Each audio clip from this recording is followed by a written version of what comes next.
we get started? Yes. Yeah, let's do it. It's 5 past. Let's go for it. Okay, good evening, everybody. Happy New Year. Welcome back. Hope everybody had a great holiday and you had a good day today. If you're in any service, I hope it wasn't too dull and boring.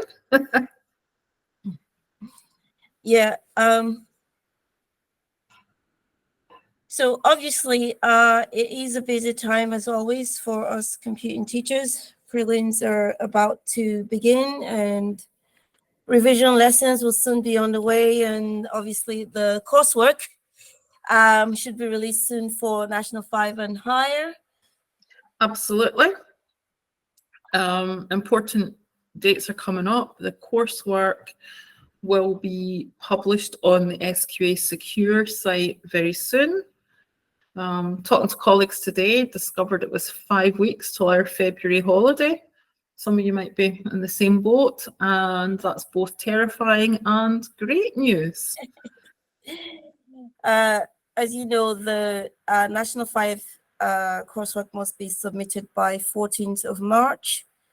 I don't know how many weeks away that is, but it's quite soon, isn't it? It is very soon, especially with the prelims. It can be quite a tight deadline, depending on when your prelims are. And then obviously higher and advanced are just after the Easter holidays. So the deadline for the coursework for higher and advanced higher is the 17th of April. Yes, and hopefully I won't have anybody on the 16th of April finishing their advanced higher. Absolutely. I say that every year. Yeah, no matter how. I'm not having a Murray this year. So we shall see. Yeah, yes. Okay. Anyway, good luck for all of us with these upcoming activities. Yeah. A reminder that these workshops are running on 3 nights, and they will be covering SDD, DDD, and WDD. I'm sure you all know what that means. And it will be almost impossible for anyone to attend all of the workshops, but there's some really useful resources for supporting candidates in their coursework. Absolutely. Yeah. I'd recommend that you have a look at the first workshops on web and database analysis. There was excellent advice for supporting pupils with writing functional and end-user requirements. And of course, these appear very frequently in the coursework. Yeah, that's right. All the videos are also available on a platform offered by the University of Glasgow. And on the reception mirror board, we have links to the various mirror boards used in the workshops. So it might be useful to go and pick and mix some of the slides and notes from these workshops, especially if you've missed the workshop and you'd like to see what was covered. Definitely. I know I haven't managed to attend all the web and database stuff, so I'll certainly be using some of the resources that are on there. Yeah, that's right. I was having a look at some of them today as well. Yeah. Well, we're worth the time. Anyway, let's move on. Tonight's presentation, as ever, I'll just remind you, we're going to be mainly in the Miro board, looking at the Miro boards. You are welcome to stay muted with your video off in the Google Meet. That's what we've all done.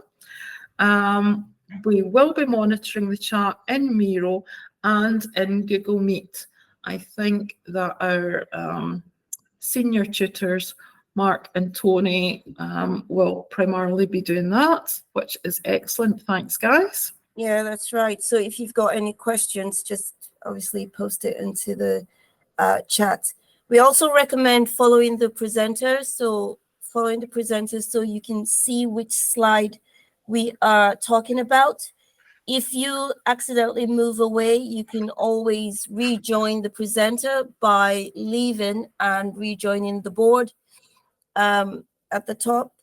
Yeah, at the moment, I'm just in the welcome screen here with a little reminder that we love to see your reactions as we're going along. We really like to get feedback, and we do have some feedback boards built in, but also please post anything in chat as we go, because the more diversity of comments we get in there, the better. If you have got your cursor on, keep it parked in the cursor park if it can be a bit distracting. But I guess that I think nearly everybody here has been in our previous ones, so we know all these things, don't we? Yes, absolutely. Okay, so without further ado, let's move on. Wee reminder, our tutors tonight, myself, Fiona, we've got Connor and Lucinda, and our senior tutors, Mark and Tony, who have done a lot of work in preparing our content and our boards here, and we'll be monitoring and picking up on any chat questions that you post as we go along. So our agenda for tonight, we are going to be looking at implementation. We want to look at the standard algorithms for N5 and higher. We want to look at some debugging and talk about debugging, and in particular talking about different environments and touching on the debugging capabilities of them, particularly important as a lot of us have been looking around for alternatives to Replit for for our software development. Then we'll have a look at the roadmap, the events that are coming up in February, because that'll be the next STD after tonight. We've got an in-person and another online where we'll be focusing on coursework. And then please stick around until 9. At our afters, we always have we'll like to have a discussion, a chance to answer some questions, and basically get the pulse for how everybody's doing out there. Okay, let's move on.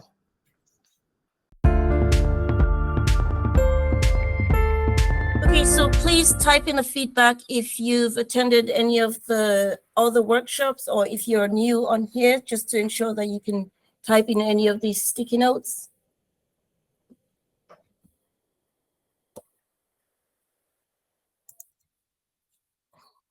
Tony, I thought you were going to say that you've been to various parts here. Yeah, exactly. That's what I thought was coming up there. Or been on holiday. Okay, yeah. 4th session, yeah. Been to STD. 3rd round of each, great. Been to them all, brilliant. Session 2 recordings are also available. Absolutely, thanks for Brendan. I know you've done a lot of work in pulling everything together for us and putting up on the Glasgow Uni platform.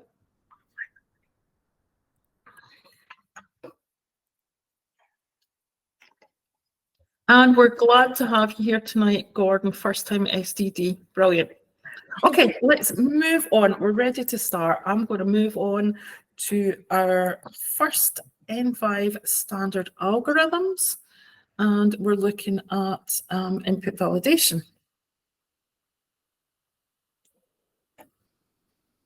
We are mostly going to focus on N5, but mostly on higher. You want me to take over here, Fiona? Sure. Let me pass it off to you, Connor. If I can. You got it? Don't think so, no, sorry. Okay. No. Okay, let me stop it and you pick it up. Right, no worries, no problem. There you go.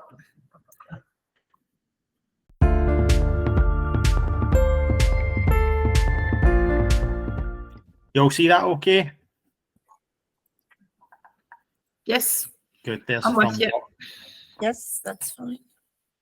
Thank God, because I think last time when I was doing the feedback, I don't think anybody could actually edit the notepad, so I were off to a better start for me last time. Right, so we're hopefully ready to start tonight's workshop, focusing on standard algorithms and debugging tools at National 5 level, but I think this evening the content's mostly going to be focused at higher. Yes, implementation, an area of the course that is actually really well done by most pupils. Most of them are able to apply their knowledge of the standard algorithms to new contexts. We see that in their courseworks that they submit and in their answers to the theory questions. We know that as teachers, we're all familiar with the standard algorithms too. What we've decided to do here is to try and expand on the different versions of the algorithms that pupils might experience. Yeah, so in terms of like the progression from National 5, the standard algorithms that the pupils are going to have experience of using would be your input validation, traversing an array, and you'll have the running total within a loop.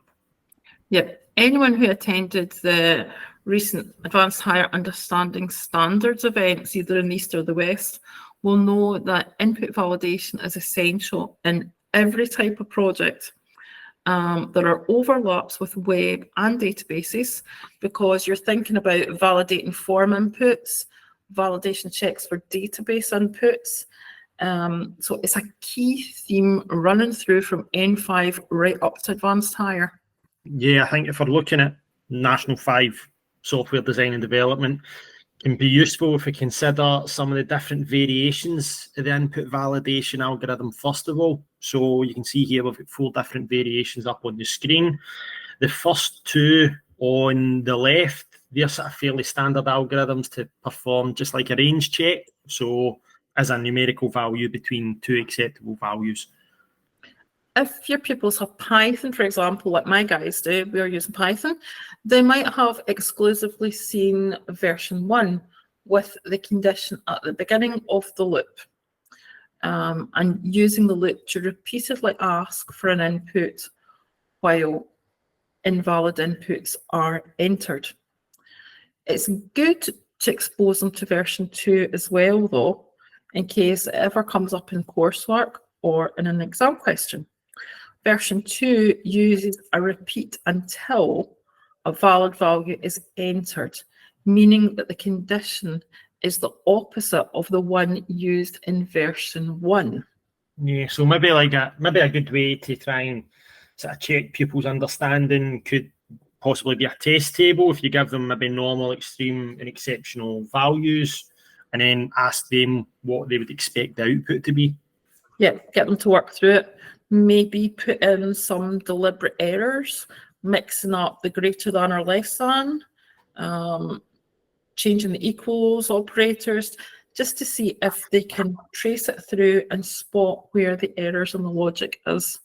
Yeah, and if we look at the versions on the right-hand side, versions 3 and 4, this time the input validation is being used for either strings or characters.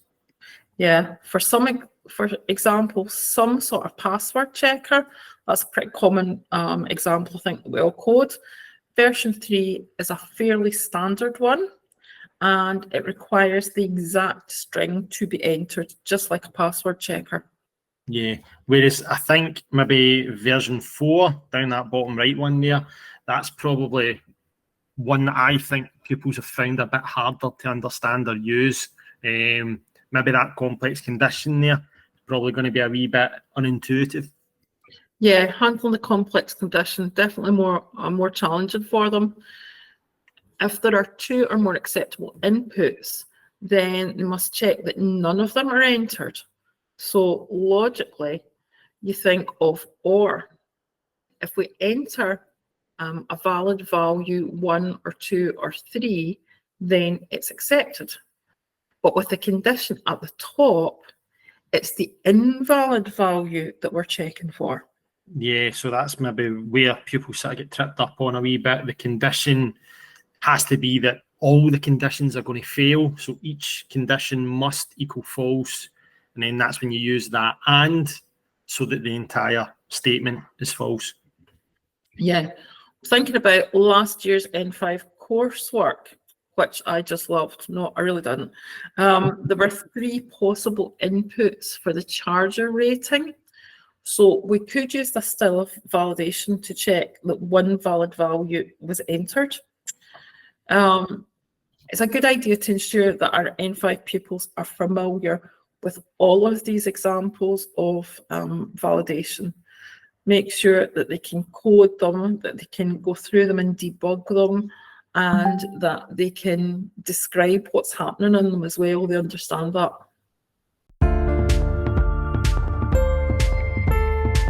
Yeah, moving on to slide 1B. So we can see variations of the find and maximum algorithm. So this is one of the first ones that we need to know at higher level.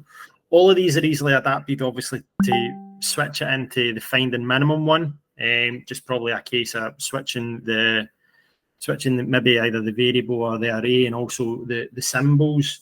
But if we're looking at these versions that we've got here, starting with version number 1, that's probably the simplest, most basic version. You're given a one-dimensional array. You've got to find the largest value within the list. Absolutely. I would always start with that one and work it through with them. Then moving on to version 2, where we are finding the name of maximum.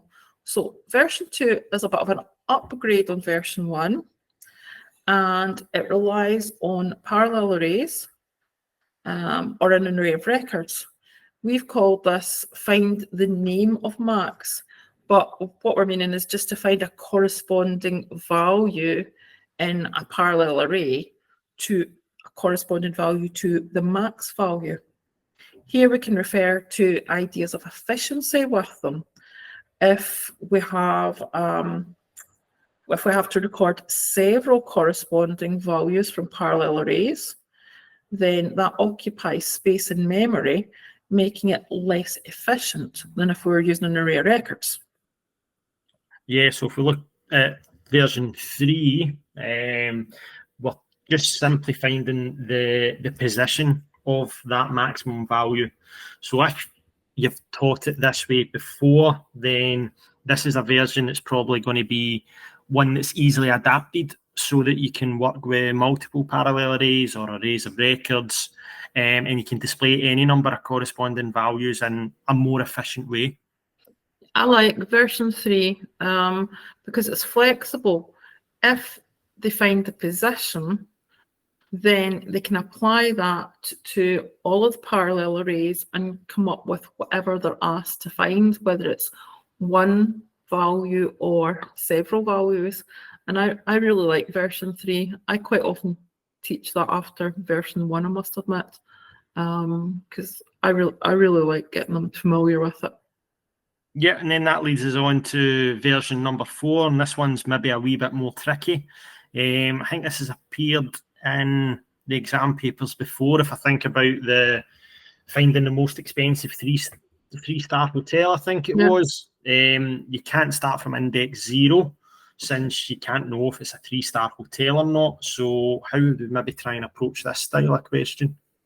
I think there's probably 2 ways I would think of. You can do a search for the first instance of a 3-star hotel, or you can choose what you might say is clever initial values.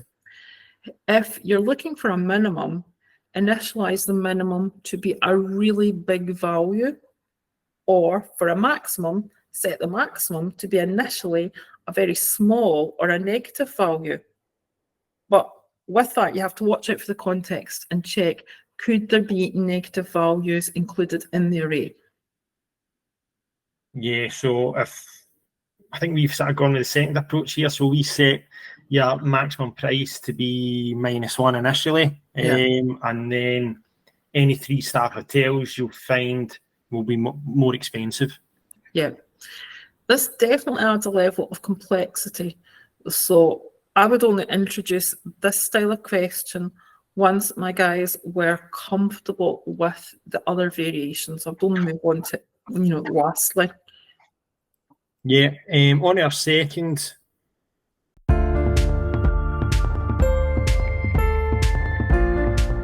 types of algorithms here. Now, this is quite a wide slide, so feel free to zoom in on this so that you can see it a wee bit more clearer. But there's, for the counting occurrences one, maybe less variations of it. And I think there's probably only 2 that sort of regularly occur throughout, whether it's coursework or whether it's exam paper questions as well. Yeah, version 1 counts the number of matches or times that a condition is met in an array, or in parallel arrays, or an array of records, of course. Yeah, and then version 2 is just using extra variables, really, just to make what's multiple counters. I being honest, I don't think that one there's probably too difficult. You can maybe either achieve it sort of using 3 separate loops if you wanted, but you can still sort of discuss ideas of efficiency there as well. You know, if you're just using 1 loop instead of 3, and if you're just using those else if statements to join it up instead of using 3 separate if statements, again, it gives you the opportunity to maybe try and discuss a wee bit of efficiency with your pupils. Absolutely. So this is a fairly straightforward algorithm in terms of what we expect as the output. Whereas if we look onto version 3, it's a bit more complicated. Yeah, so version 3 is still probably still not too difficult, but it introduces that complex condition across 2 parallel arrays. Yeah, fairly straightforward algorithm, and it could easily be adapted to use with an array of records.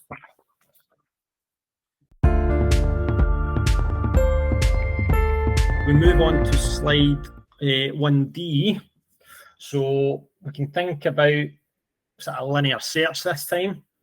And if we're coding this algorithm, probably the first thing that we'll want to try and ask ourselves is, what's the output we're going to be looking for here?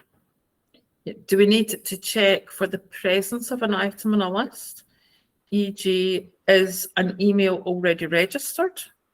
And if so, the output is either yes, it's on the list, or no, not on the list.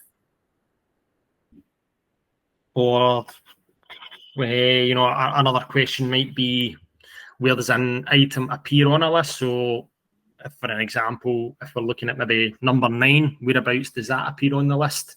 And again, we'd maybe need to try and watch out for your index counting from 0.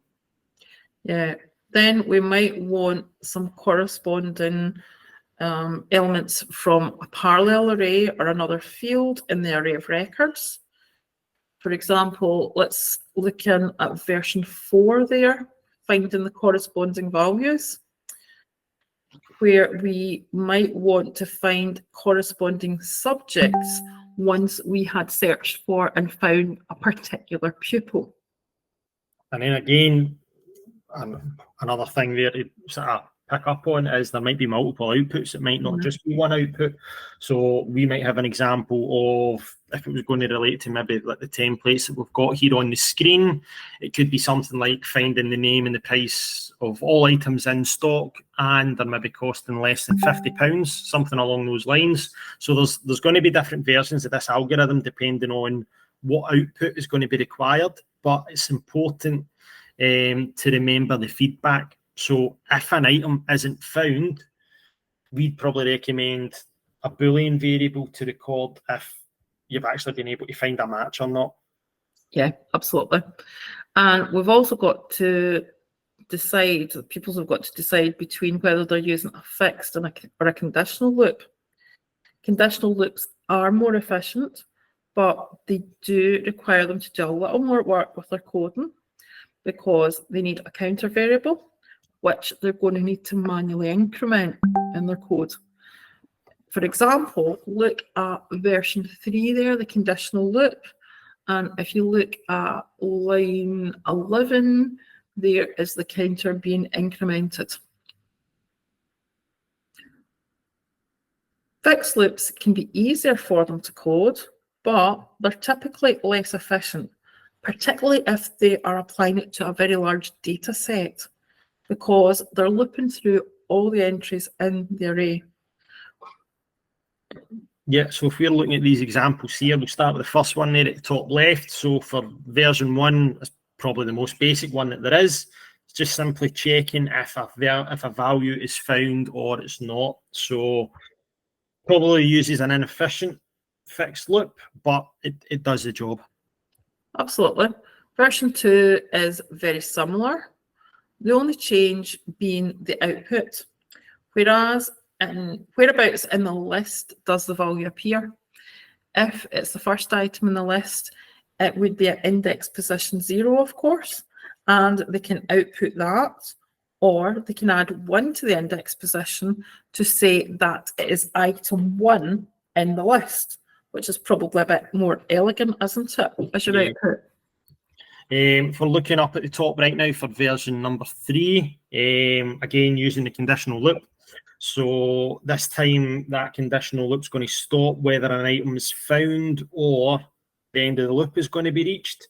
So inside the while loop, we've just an if condition, which is going to display a message on the screen, and then that found flag is going to be set to true. And after the if statement, we need to increment the counter by 1 to check that next position. Version 4, if we look at that, again, we're using a fixed loop, but this time it does have a set of parallel arrays. So if the value in the subject array equals the target, then we display the item in the corresponding parallel array, such as the pupil array. And again, we use a Boolean flag after the loop is finished. And if the item is found, we can display a message. This version might be useful when writing particular values, maybe to an external file, which is a common requirement at higher coursework.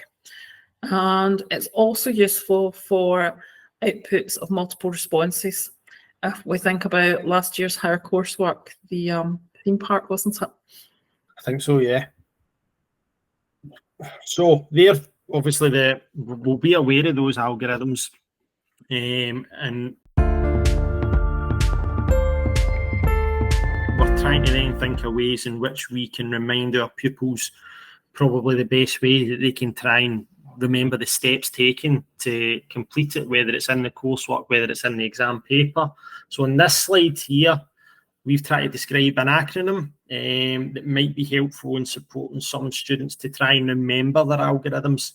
Because I think if you're giving them these lines of code for, 4 or 5 different examples, they might find that a wee bit tricky to try and remember. So what are maybe some of the ways that we can look for those common themes across each of our algorithms? And we always want to encourage them to write something, because they're going to be large value coding questions. Yeah, I know that a lot of my guys are put off. They'll look at a coding question in the paper and 4, 5, 6 marks, and right away they're put off. They're daunted by it, and not quite. Some of them are not quite sure where to start. So I think this mnemonic is actually really good. Even if they're struggling, I always tell them that they can pick up marks for parts of their algorithms. For instance, if they know that they're going to be using a loop, and they decide, is it a fixed or a conditional loop? If there's a condition that they're going to be putting in, and even if they can't remember, in our case, the Python code for it, I say to them, look, do what you can in your coding language, but then after that, just write it down in normal, natural English language, and pseudocode, and you'll get something for it. You'll get credit for it. Yeah, absolutely. So this sort of 5-step process we think is useful, hopefully, for pupils to maybe try and remember, maybe a wee bit easier for them. So the S is in this acronym standing for setting up the variables. So this could be like initializing a position variable, or a tool maybe for counting occurrences. Oh, absolutely, and they should be able to spot them and pick them up and get a mark for it. The L, going on to the next one, stands for loop, and this is when I say to them, right, okay, you're going to have to go a loop because you're traversing through an array. What are you using as a fixed or conditional loop? Yep, and then obviously your I is going to be the if statement. So are you checking for linear search or for counting occurrences, or is this finding your minimum or maximum? Yep. Then we're going on to D in the acronym, and that stands for do. Now, in a linear search, this might be to update a position or to update the Boolean flag, whether or not it's been found. In a find min or find max, it might be to update the position or the value. And if they're doing a count occurrences algorithm, this could be to increment the counter. Yeah, and then finally, probably one of the important parts there as well, E is for your extras. So quite often the questions are going to ask us to do something in addition to the standard algorithm that you're being asked within the question. So it could be, as an example, that maybe if you find a particular value, it could be writing it to a file, or it could be performing some operation on the value, or anything else that's maybe just probably going to be out with that normal standard algorithm. So it's kind of like an optional step, but you're still going to have to do it in terms of closing your if statements and your loops as well. Absolutely. Particularly if they're doing it in pseudocode, because as Python coders, when we don't have to end anything, so my guys quite often forget to do that in their pseudocode. I think this is a really good acronym to help them remember the steps and hopefully help them at least answer some of the question and pick up some marks. Yeah, so what we've tried to do here on this slide, and again, quite a wide slide, and there's maybe those sticky notes up at the top there that are a wee bit small, so again, feel free to zoom in on it. But we've tried to describe some of maybe like the combinations of standard algorithms that we might have came across so far. As an example, we might find that for maybe like a maximum value, might want to try and find that, and then from that display maybe those values, writing them all to a file, maybe all the items that have got that maximum value. So there's maybe ways in which your algorithms might be mixed. Yeah, I mean, I think again this is a bit like the higher coursework this year, isn't it?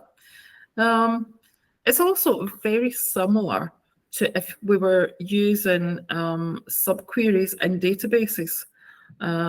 For last year's assignment, to find a max value, and that was to be found first of all, and then that result was used in the second query to count the number of purchases with that maximum value. Yeah, you might even find that, you know, you could be finding the maximum number of occurrences of a particular value or an array, and that might be finding multiple occurrences of the value. So you might want to put them into an array when they're counted, and then you could find the maximum number of the occurrence or the minimum. So the logic pretty much is the same in terms of that query and then subquery approach. And for an efficiency perspective, you could maybe do a find min and find max in a single iteration, put it through in the one loop. We've actually got an example of that a little bit later on. Yeah, we can come on to that near the time. But for now, we're going to discuss some of these pedagogical ideas that we've got for introducing standard algorithms. So the standards, you know, they're something that people can actually do already. For example, they're all able to find like a minimum value within a list. So one way is you could maybe tell people or pupils that you're going to see a list of random values, and what we are going to ask them to do is for them to tell us the minimum or the maximum. Yep, you could make sure when you read out a list of values to them that there are so many that they can't remember them all in their head. So make it a reasonably long list. Also, I would tell them, no, you're not to write it down, you're just to remember them. You have to keep this in your head. And then I would read out the list of values. You could ask a few pupils around the class, pick them out to say what the minimum or the maximum was. And then, importantly, ask them to explain the logic of how they got their answer. Yeah, and what you'll probably find is that they're just updating that minimum or maximum value as you're saying. So it's a good way to prove that they can actually do this algorithm already. And it's just the code that they would then need to try and write. Yep, and you can adopt the same approach to either the count occurrences or to the linear search. Again, reading out a list of names, for instance, tell the pupils that you're going to read out this list, make the list reasonably long, and don't let them write it down. Say to them in advance that you're going to ask them to tell you if their name was mentioned on the list. If it was mentioned, How many times did I mention it? How many times did I read their name out? Then I would read out the list of all the names and get them to explain. So go around the class, pick out a few pupils, ask them about their name. Did it appear in my list? How many times did it appear? And explain their thought processes about how they arrived at that answer. Okay, you've handed over. Thank you. Yeah, that's you. That should be you. Yeah, that's all right. Okay, so next we will now look at debugging techniques. So dry runs, as you know, are one of the tools that we as teachers use most often, even without thinking about it. It's the one that you use when you go over to see a pupil and you notice an error in the code and you quickly plug in some values in your head. And for a pupil, a trace table is a good way to exemplify what's going on in their code. Yeah. Now that we've got here in slide 2A is 3 examples where we try to start with the least cognitive load. Yeah, so I think when people are looking at it, or when pupils are looking at it rather, the more variables they track, then the less things that they're trying to remember in their head. So in this first example, what we've got here is a linear search, and there's obviously an issue in it, but we're recording most of the variable values and we're also recording the expressions. So you'll notice that we're even going to be storing the evaluation of the expression as well. So that if statement in line number, where's that if statement at line 5, I think it is there. So that could be useful for trying to diagnose maybe like a logic error. So although there's 6 values in this array, I think, we've just tried to show the first 3 to indicate that there's a bit of an issue going on here. Yeah, so in iteration 1, we notice that quite rightly, the item we're looking for is found, and it sets the variable found as true. Yeah, but the trouble that we're going to come across is in iteration 2, when the value being compared is 76. So that isn't true. So in line 5 of the algorithm, I think here, the value is going to be set to false, which means that unfortunately line 8 is then executed. And then that means that the find flag is going to be set to false, which is obviously the issue. And that carries on for the further remaining iterations within the algorithm. Yeah, that's right. So basically storing the expression evaluating true or false can be a very useful tool to show what's going on within the code. So moving on to slide 2B.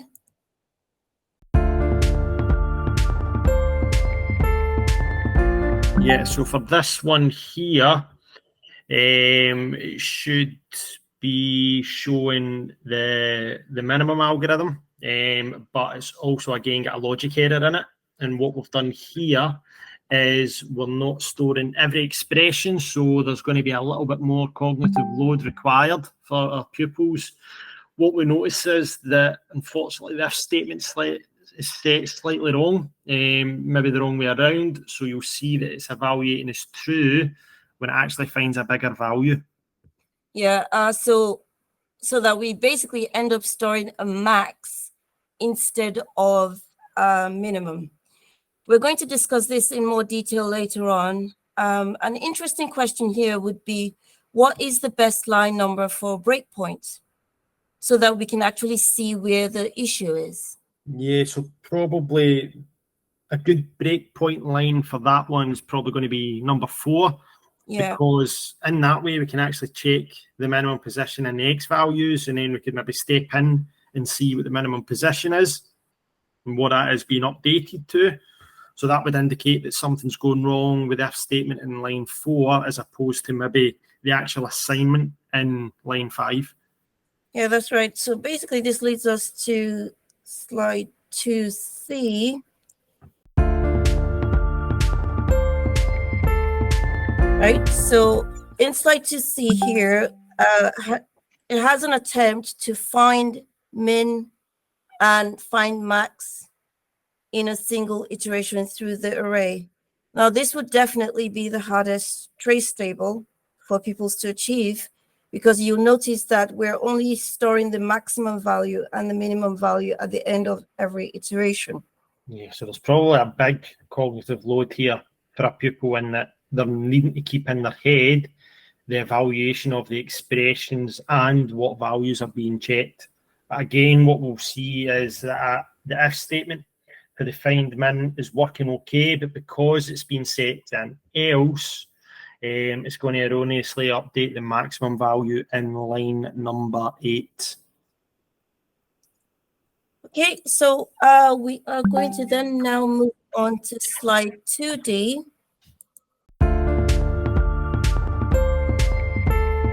So looking at slide 2D, what we have here is a combined find minimum and find maximum. Now, in this example, there are a few logic errors in here. I'm sure some of you would have noted that. What it should do is traverse the array and find the smallest population and the biggest population.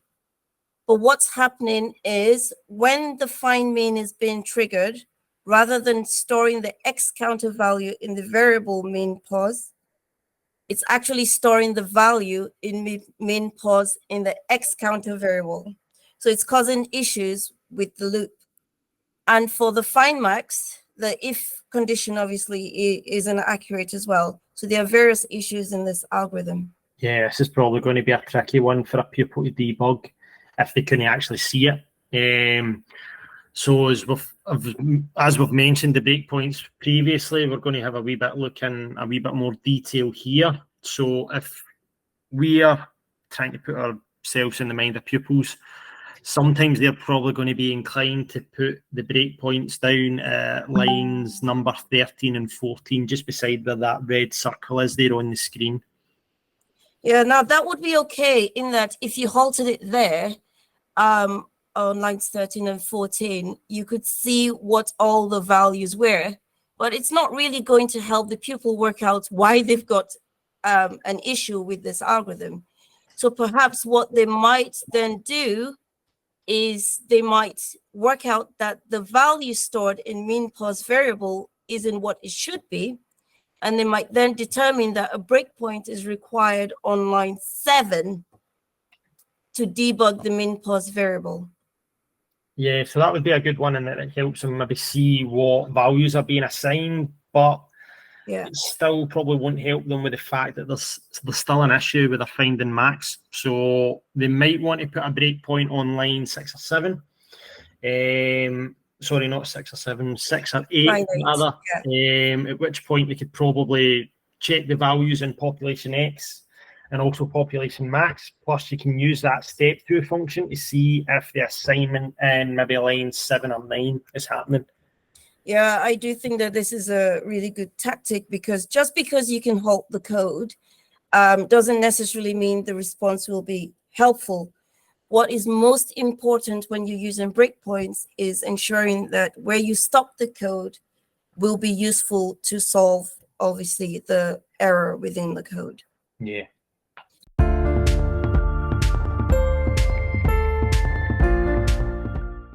So now on slide 2E, breakpoints are great, but what if we could stop the program when a variable is changing, or if it meets a particular value? Yeah, so if we're thinking about this in terms of higher and in terms of advanced higher, when you're debugging the algorithms, this is probably going to come in useful, because you can stop the execution only maybe when a particular line is happening. Yeah, so what we have here is a variation on the combined find min max from earlier. Yeah, so the issue here is that the finding minimum works correctly, but because of that else statement, then the update for the find min is always going to be happening.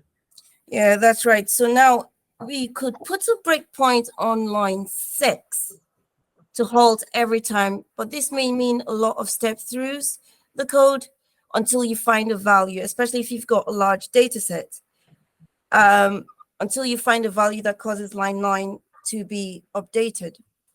Yeah, so maybe placing a watch point so that when your max position changes, it's going to halt the code. Yeah, that's right. This would be great in what we can see, or in that we can see what values are causing that. Obviously, that's the difference between breakpoints and watch points. We can see the change in value in the variable. But also, what about placing a breakpoint on the expression in line 6 so that it only halts the program when the expression is false? Yeah, I suppose that would probably save maybe a lot of iterations through the array. And hopefully it's probably going to allow the pupil to debug the algorithm a wee bit quicker, fingers crossed. Yeah. Okay, moving on to the next slide, we would want a couple of feedback from you all. If you've got any suggestions to help people write standard algorithms or debug when they are stuck, just type it in here. I know we've probably had the opportunity there to speak for quite a while, so yeah, any suggestions at all, maybe things that you use in class. Obviously, we've had a couple of those, even if you think back to the topic 1 slides as well, we were looking at those sort of pedagogical ideas, maybe even just feedback on that as well, if there's anything in addition. But yeah, any suggestions at all, maybe if pupils are stuck maybe writing the algorithms, or if they're finding problems with actually debugging it, any feedback would be brilliant. Yeah, that's right. Callum, I like yours. I always encourage them to add print statements in the loop. Temporary print statements can be really helpful, I think.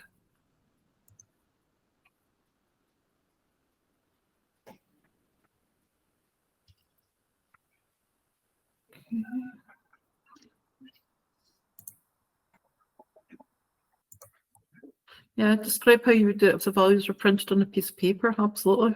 Yeah. Yeah, going along with the dry runs. Yeah. Yeah, and trace tables. Yeah, absolutely.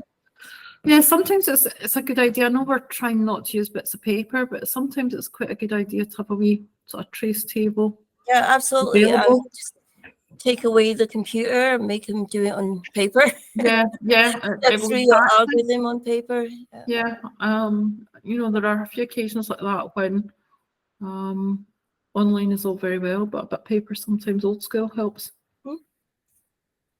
Rubber duck debugging, yes, one of my advanced hires loves a rubber duck debugging.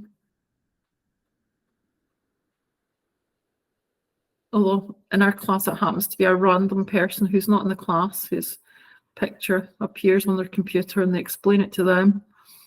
Yeah, I like that one. Write all pupils' names in an array, then give instructions like I in range. Clap your hands. Put in an array. I like that. That's a good one. I'm going to use that one. That's a good one. Variable view and Sonic is good. Yeah, absolutely. Yeah, I mean, we're using Genie in class, and I don't particularly like Genie for trying to debug. Yeah, it's a bit of rubbish. Yeah, as I said, Visual Studio does have you can. It's got good debug tools in it, hasn't it? Yeah, it's got really good watch. You can watch the variables as they change. Yeah. It's so useful. Yeah, I might need to seriously consider changing over lessons, I think. Yeah, Visual Studio Code is pretty good. Yeah. I don't see any live code ones here, which I'm a wee bit disappointed about. Connor, you need to give up on live code. Yeah, Connor, it's wide open for you to share this with us about what the live code advantages are here. I see for the feedback, it's all right. I'm going to keep quiet. Don't worry. Good job, your thick skins, Connor.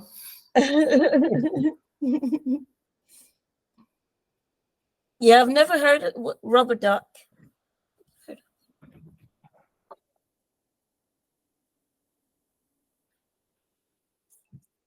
Sorry, who typed in rubber duck debugging?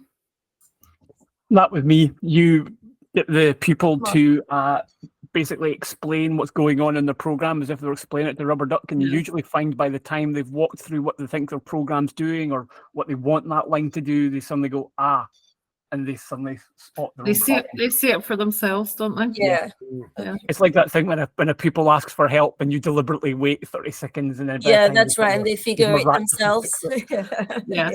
Or you wait at your desk and say, just read out what it's doing to me. You know, read it out to me. Yeah. Yeah. All right. Yeah, these are we have really- the picture of Erwin that we can use as our rubber duck. Yeah. Okay, thanks everyone for your feedback. This is Yeah. really good ideas. Moving on to slide 3A. Connor, do you want me to hand over to you again or just carry on? It's to Fiona now. Is it? Oh, sorry, Fiona. Yeah. That's okay. I'll hand over. You want to hand it over? Fiona. Yes. All right, so moving on here, we're looking at some environments which we kind of touched on there when we were talking about our debugging. With closing down of Teams for Education and RepClip, I think lots of us are looking for alternatives. And we thought we'd highlight a couple that we've got experience of and we like. So the first one is our Visual Studio Code that you were just referring to there, Lucinda. Yeah. So that's free to download, isn't it? Absolutely, yes. It is free to download. And it's got a wide range of languages in it, hasn't it? Yes, it does. It also does as well. Yes. What are you using it for? I use it. Well, half of my class are working on Python, and the other half are on VB. So On wish VB. me luck. Yeah. Well, yeah, exactly. You've made a rod for your own back there. Absolutely, yes. Yeah, and it has got a good debug tools and breakpoints, isn't it? It's quite intuitive, I think, to set them up, isn't it? Yeah, that's right, and it's really easy to install and use as well. It also has AI functionality, but obviously it has to be installed and you have to pay for it. So you know that obviously peoples will not be paying for it. So it's as well. yeah, exactly. It's not getting installed as a default. Right. Yeah, exactly. It's Yeah. not free. So And can pupils use that at home as well? yes, they can. They can use it at home, and it's very, very quick install as well. Right. Oh, that's Yeah. good. Yeah. Yeah, and doesn't need a lot of storage space. So Right. some people also prefer the simplicity of Python ideally. With that, you will get a new blank document. I'm sure most of you are familiar with it. Mhm. And all you have to do is basically do the indentation on your own. Unfortunately, the debugging tools are less extensive than some of the others that we're going to mention today. Yeah, they're not as good, are they, for Yeah. Python debug? So alternative PyCharm allows you to edit Python, and I believe it also allows HTML files, but not JavaScript, I think. Yeah. I know some of my guys, my advanced higher guys, are using PyCharm because they've got MacBooks and they've chosen to put that on their Macs. Yeah, that's right. So PyCharm is a step up from ideally in that it does allow you to use breakpoints and watchpoints, which they need. Again, it does have an AI component, but thankfully this is not enabled by default, similar to Visual Studio Code. Right, yeah. It's not enabled by default and also needs a subscription in order to use it. Okay. So it's a much better tool for learning and teaching than the current situation in Replit. Yep. Also for Python editor Thorny, which I like, I use that at home. Yeah. It's pretty good development environment for Python. It comes pre-installed with Python 3.10, and it does allow for breakpoints. Yeah, that's right. Thorny does have a cool evaluation of variables and expressions when stepping through the code. And it has the advantage of the code editor and console all being in the same window. The step through for variables, expression, and so on is also available in Visual Studio Code as well. Okay, cool. Okay, so moving on to slide 3B. So that was just some of our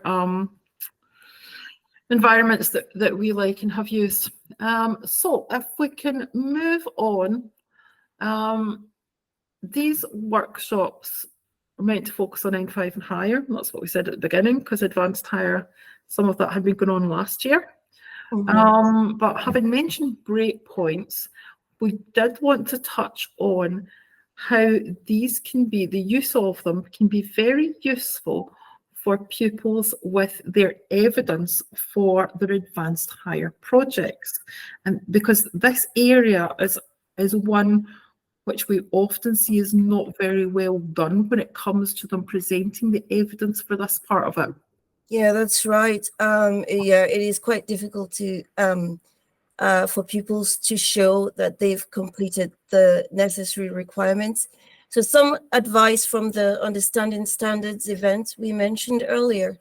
In the Advanced Higher project, you must clearly identify all end user and functional requirements, and pupils must then test that each requirement is implemented and show it.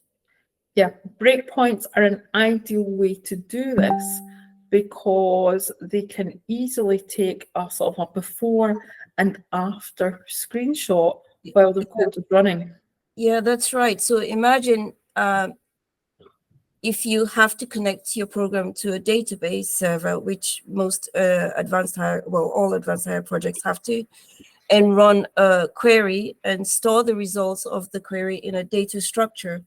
So using breakpoints, you could take a screenshot of the empty data structure initially, then place a breakpoint after the database connection code and inspect the variables to see the populated data structure.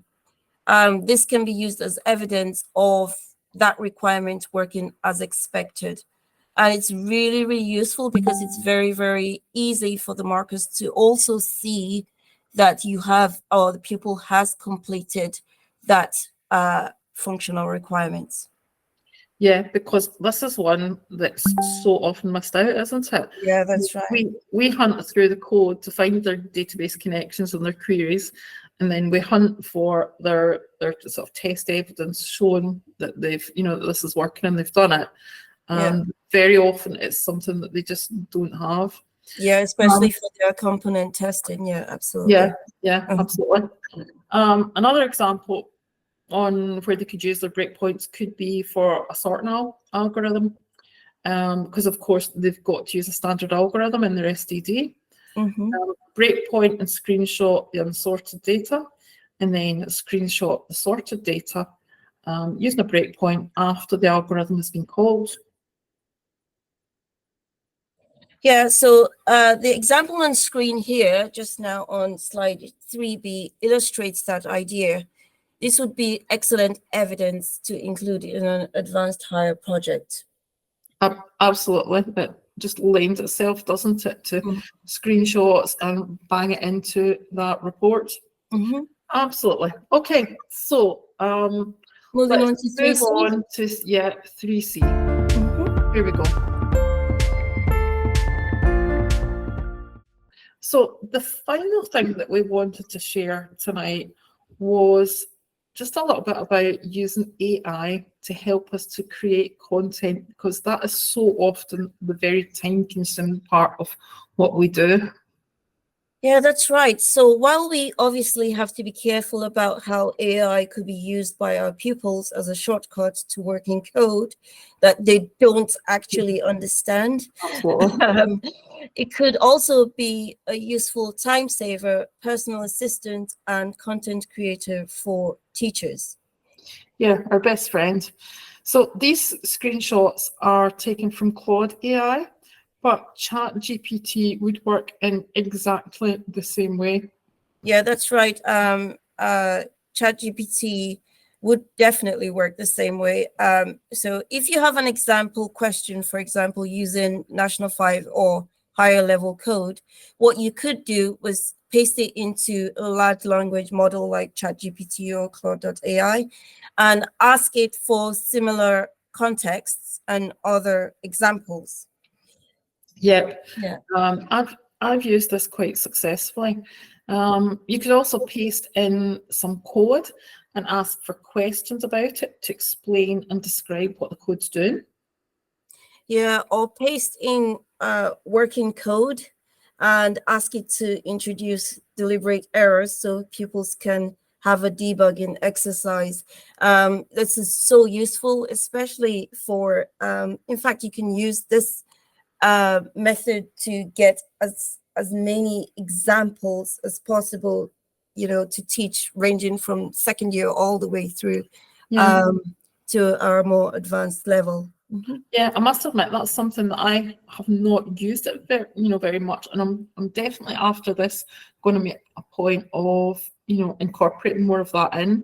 Yeah, it's absolutely brilliant. Yeah. I mean, these things are things that we can all do ourselves, but the old enemy is always the time factor, isn't it? Yeah, that's right. AI tools can just do a lot of these things so much faster and save us time and head scratching and casting about when we're trying to find new ideas for, Yeah, that's right. I mean, these tools are there for us to use as teachers. I always say work smarter, not harder. Absolutely.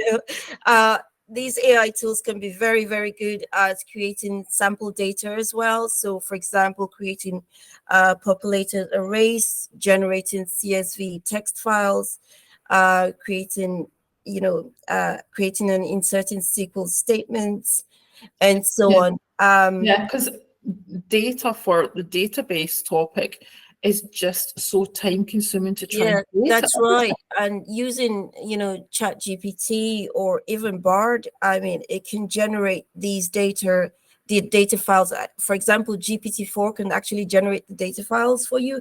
And all you have to do is just download the data file that you want to use and then apply it to whatever tasks that you want to use to work on. So, basically these AI tools or large language models does all the busy work for you as quickly as possible, so you can focus on teaching the core points that you need to deliver to our pupils.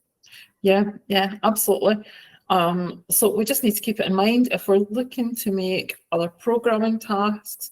I know certainly for advanced higher, I'm always, because we don't have so many examples out there because the course changes.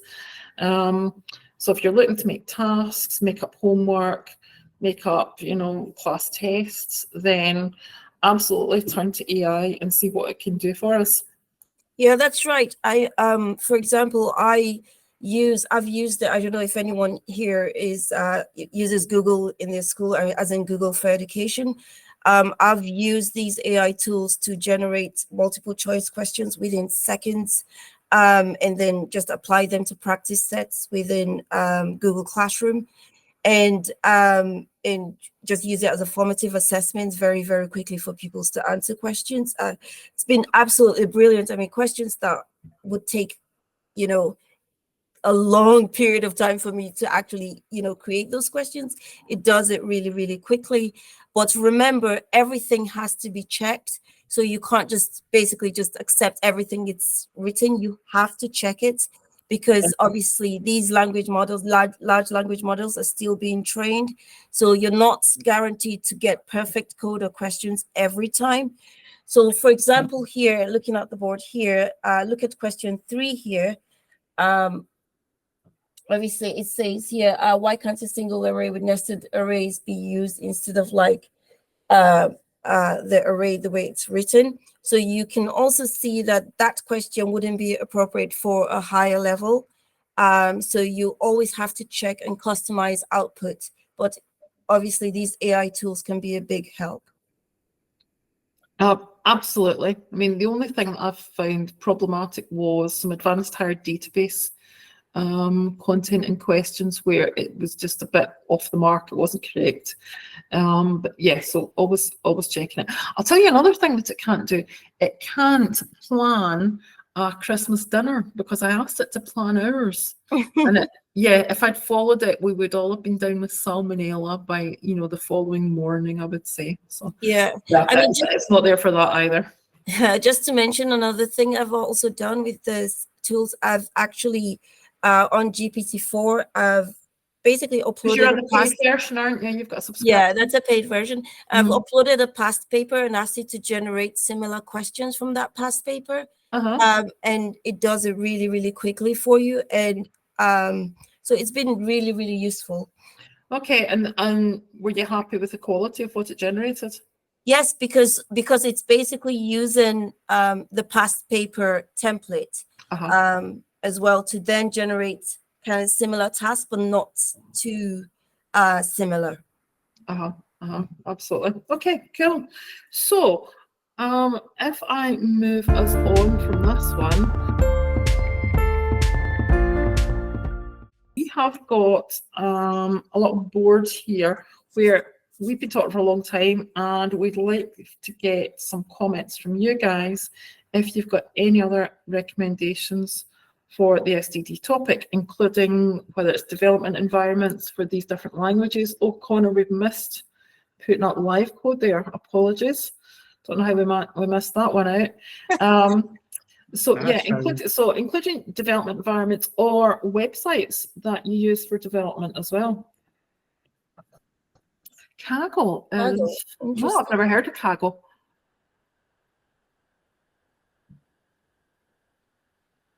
Okay, for creating data sets. Huh, cool. Interesting. Let's have a look at that one. Okay, yeah, we've got a lot of support there for it. I'm going to Google that right now, I think. No, I'll wait till the end. I use Kaggle for real data sets. Okay.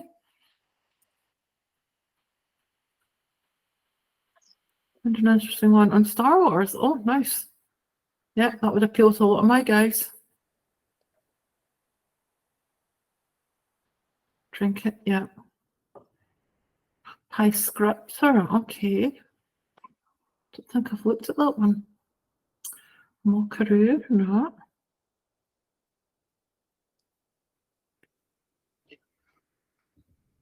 Customization, okay. So Mockaroo's got Kaggle. something else to look at. Google that one. Yeah.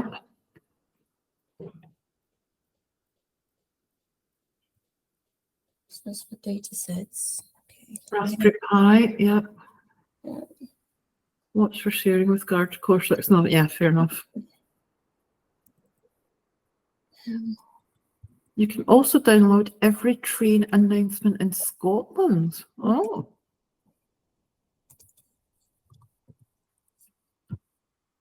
Real data.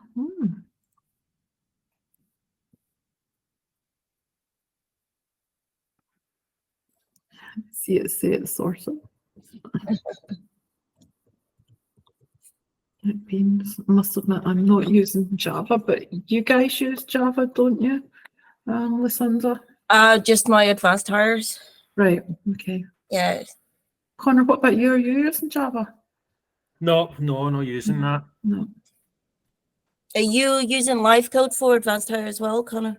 We're not doing live code. We're not doing live code. Sorry, we're not doing advanced hire in my school. Sorry. Okay. I think maybe in the authority they would still be using Python for it though. Right. Are they sort of centralised in the advanced hire? Aye. There's not enough within our sort of local authority for there to be sort of, certainly non-masculine anyway. But Yeah. I know that they've ran the advanced hire. Different establishments, and there's usually maybe about 2 or 3 that are merged together within that one place. You're Northland, aren't you? Yeah, North Lanarkshire. Yeah, because I think Southland do similar, don't they? Mm-hmm. And I know when I was in Glasgow, then they were either putting in particular schools, or I think there was a college option as well that they could do. I even think I'm sure I think it might have been last year, I think, but they'd done it remotely as well, obviously with the restrictions that were maybe still in place. Right. But like they'd done it remotely where the pupils were maybe sort of just like in one particular classroom, and they were linking up to a teacher within a different school entirely. So sort of like a mixed sort of in-person and online learning. Was Debbie doing that through in West Lothian as well at one point? I think she might have been. Not sure. Sorry. I think they might have been doing that through there.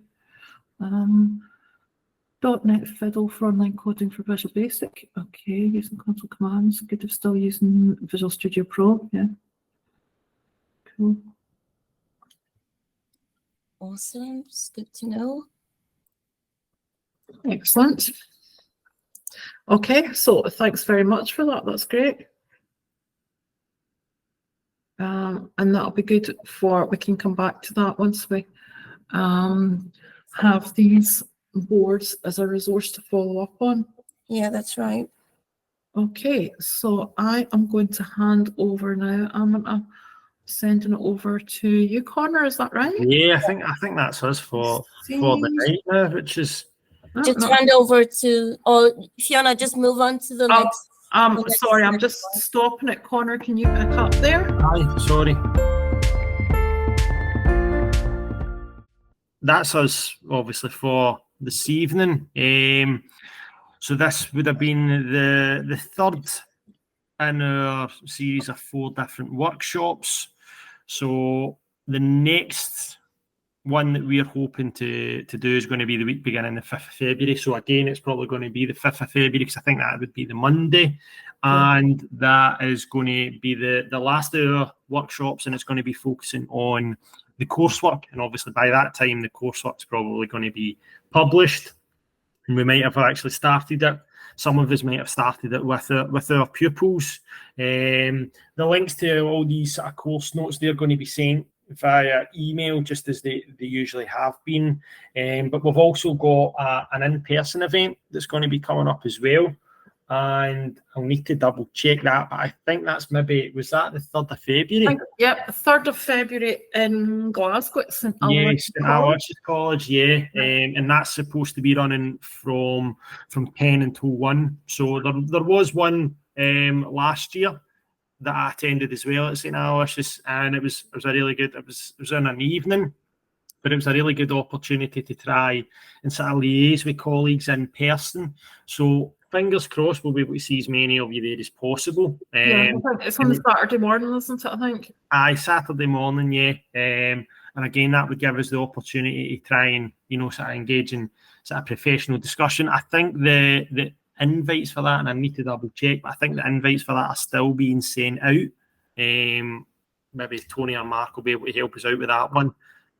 It's always good to get the chance to meet up, isn't it? I particularly welcome it because I'm just on my own in the department, so I know, because in our authority, we used to always have sort of the meetings between all the computing science teachers, but then that had stopped a couple of years back. So any opportunities, I always find them really useful to sort of engage with other colleagues across Scotland, which is I always find really useful. Absolutely. Yeah. So that's come up on the 3rd, and then our STD will be on Monday the 5th. Yep, absolutely. Yep. And I think tomorrow is going to be web design, and then I think we'd say at the start here on the Thursday was going to be databases, so that would be on the 11th of this week. Right, yes, web first and then databases, that's the order, isn't it? Yeah, I think so. Yeah.